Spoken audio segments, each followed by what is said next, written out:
is building community versus building friendships? When we were having this conversation about the episode, it was interesting because to me, I wasn't differentiating friendships from community because to me, it feels like it's one and the same. How does it feel for you, Ariel? I feel that they are different. We can have a community and just within that community have these deeper friendships. Whether it's getting to know people a little bit better, while a community is more of, or how I saw it is, it's just people who kind of share the same interests.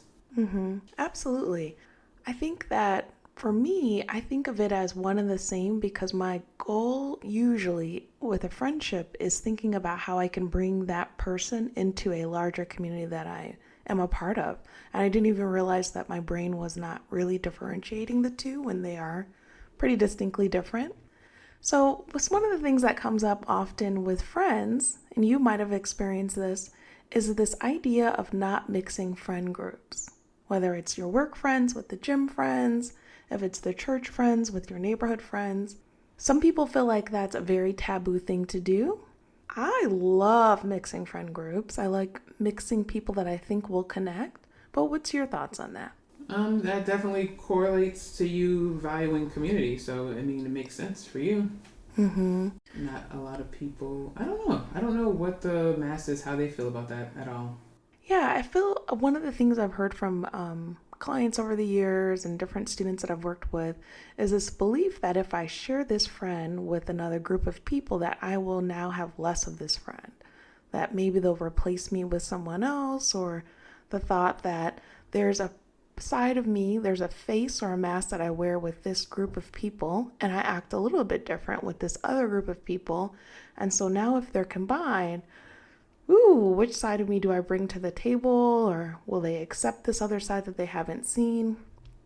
I think of it as sometimes when we mix groups, it can be an opportunity to help our loved ones to level up. If there's someone that I know in another group who, I don't know, is maybe working in an industry that they want to be in, or is volunteering with something that I think the other person would be passionate about, I think of it as a plus. But I could see how it would be challenging for some to think that maybe if I introduce this person to a bunch of other people, then maybe I will have less access to them. Ooh, that doesn't sound nice, but I'm sure there's a different way of thinking about that. Well, I mean, I guess it depends on what your aim is. With this episode, it's a lot with building community. So I guess it's the more the merrier. Yes, I think so. I definitely think so. And if people don't vibe, then we don't invite them out again if it doesn't work, because sometimes it does go terribly wrong. But I don't think there's any harm in trying, because as we heard, the quality of our relationships is what matters. And so in helping us to kind of build really solid communities, sometimes different groups of people bring out different things, different good attributes. But if you're really against it, I don't think that there's anything wrong with being very against it. You should do what works for you, and different things will work for each person.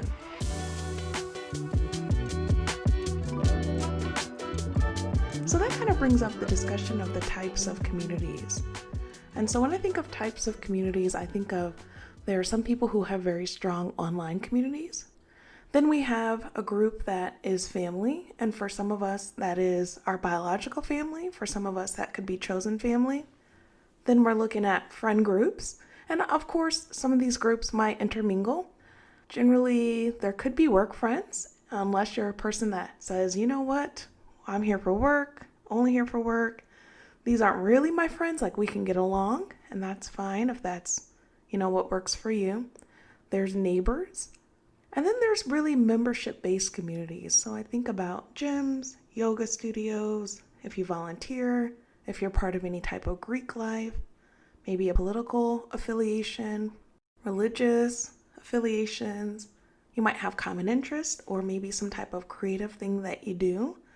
So one of the things that I hear pretty commonly, especially right now, where a lot of in-person communities have had to not exist because of health concerns in terms of the pandemic, is that a lot of people might have stronger online community, but not a lot of community in real life, IRL.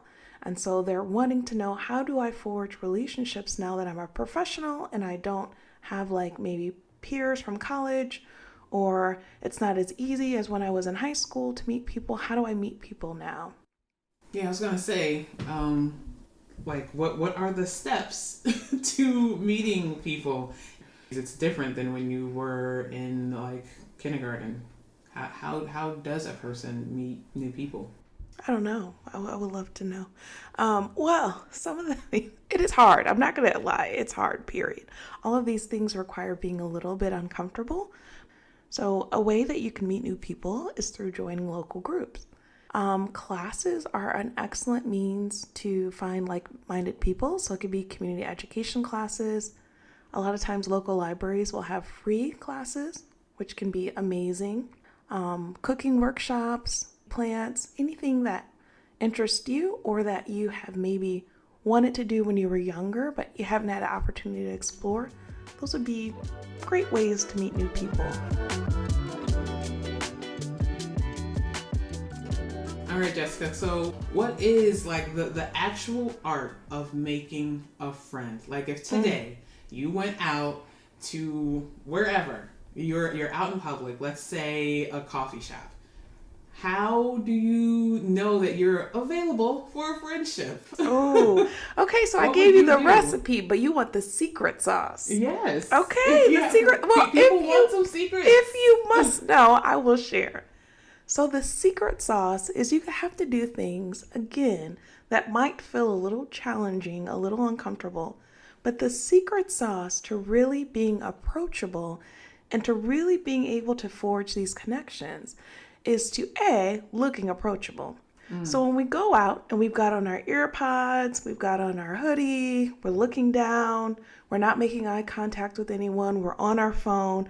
Those are all signals that are telling the universe, I don't want to talk, I don't want to interact with anyone, I'm not approachable.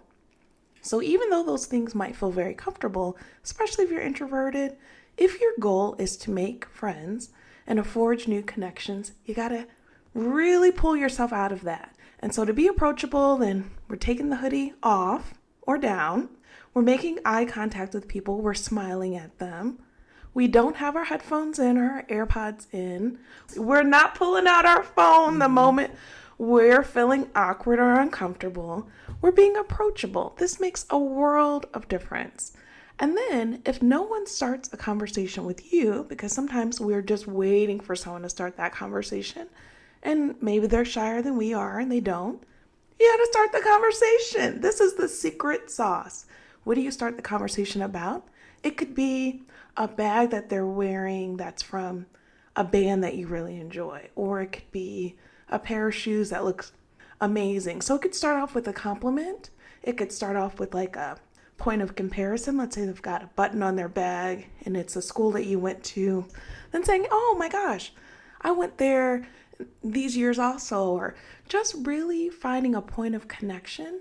And really people love talking about themselves. That's most people's favorite subject. Most people's, not everyone.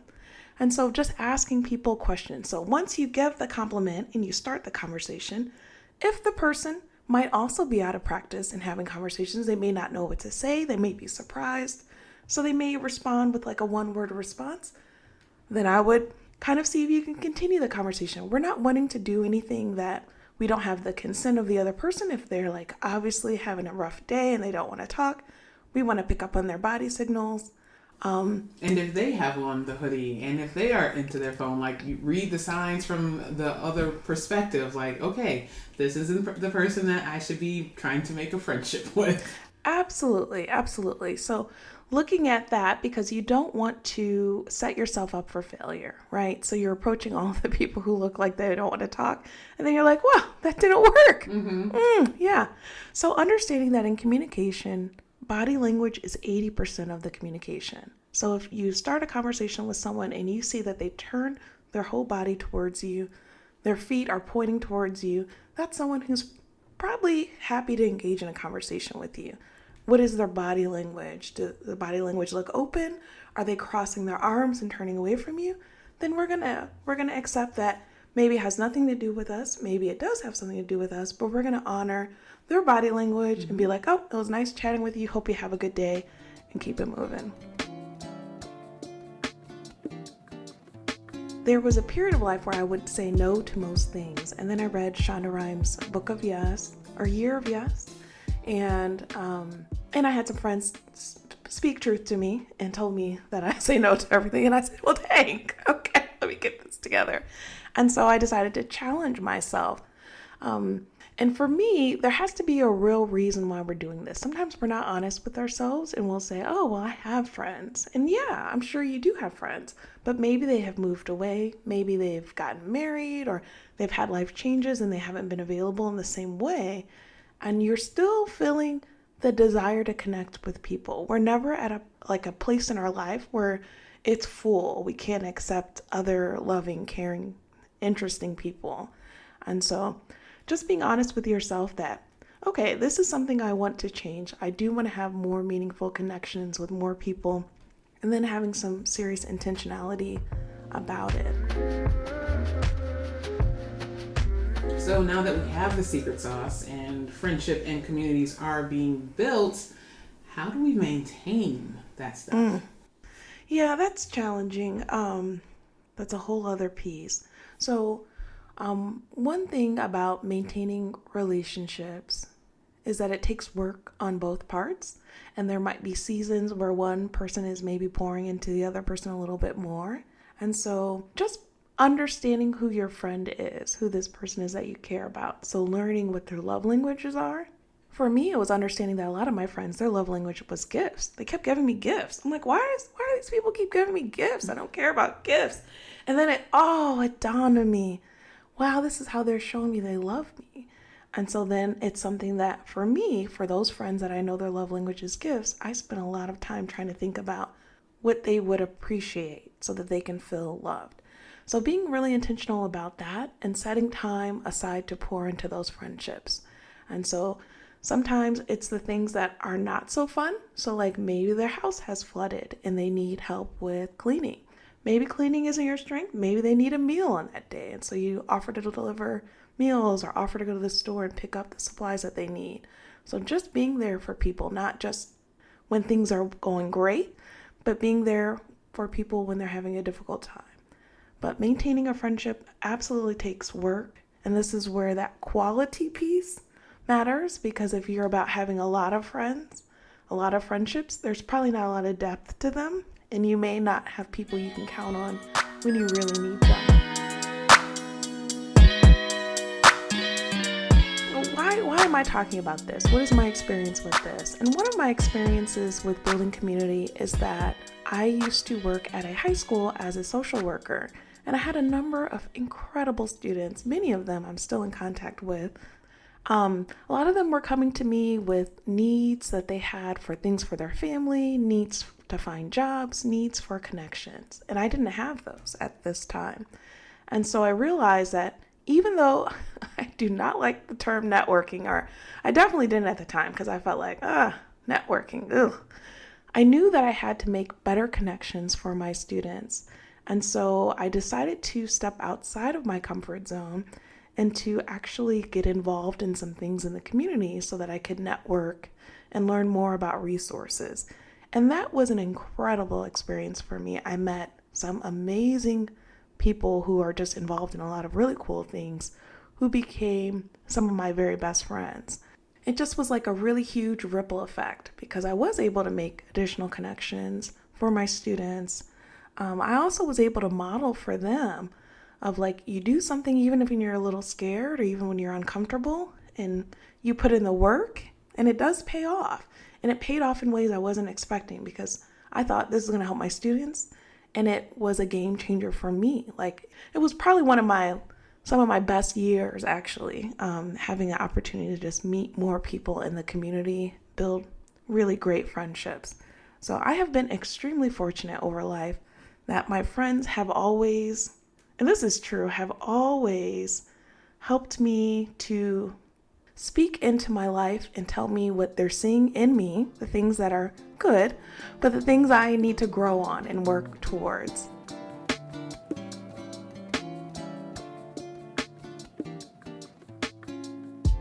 Well, we have talked about building community, building friendships, almost how to do so.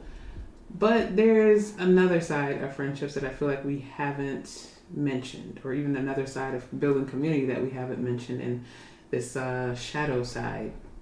Yeah, so as you're cultivating this beautiful garden of relationships and community, you're going to have some things that creep up or that have maybe been in the garden for some time who are taking up all the nutrients, maybe choking out some of the plants, are not very helpful.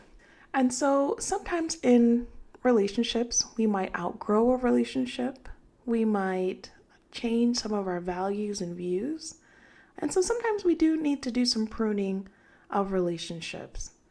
And so I feel like that could be the shadow side. And for some people who are not quite sure of how to handle that, they might ghost a friend. So we may not hear from someone. We might reach out to them and they don't respond. I believe in being a little bit more proactive than that. But when I think of the shadow side of friendships, I kind of think of that friend who maybe is requiring a lot of energy and it's always about them. You dread hanging out with them. And when you start to kind of associate a lot of negative emotions with one person, over time, I think it's important to kind of look at your own boundaries there. And if that's a relationship that you want to continue, if it's a relationship that maybe you want to have more boundaries around. But just knowing that maybe they haven't done anything that's necessarily bad. Maybe you've stopped drinking or doing drugs, or maybe they're now married. They're just in a different season of life. And the things that you two once had in common are no longer. And so sometimes we kind of outgrow a relationship. Do you agree with the statement that ghosting is a good thing?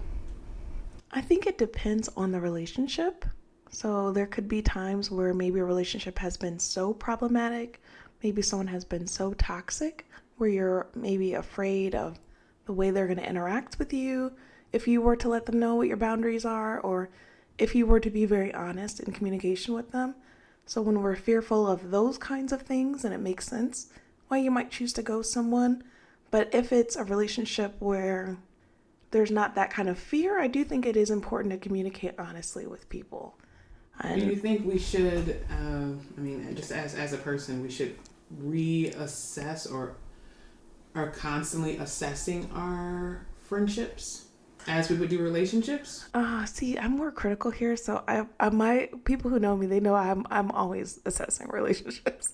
Probably like once a year. I kind of look back. I'll literally be like, who was a good friend to me this year? Which is probably terrible. I don't probably need to assess that often. I don't think, it's, if me personally, I think that's up to you, but you think you should reassess? I think people should reassess, because the other thing is sometimes there might be a really great friend that we just didn't even really notice was being a great friend for us. And so to take a moment and be like, wow, okay, this is a relationship I haven't poured into in a while and I need to. Or, wow, this person always reaches out to me first. I haven't been reaching out to them first. I need to align this a little bit better. I think that taking time to evaluate our relationships is important. Just like we take time to evaluate like our budgets, our goals. I think relationships are extremely important. That's something that we should also take some time. Maybe it doesn't need to be once a year, but whatever feels right for you.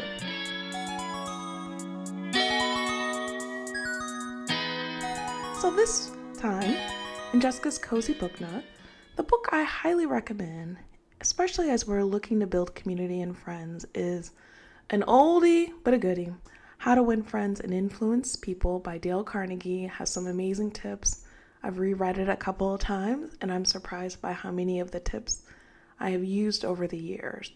So I highly recommend giving that book a look. So thank you so much for listening to Embolden with Jessica. If you want to keep up with us, follow Embolden with Jessica on Instagram. Until next time.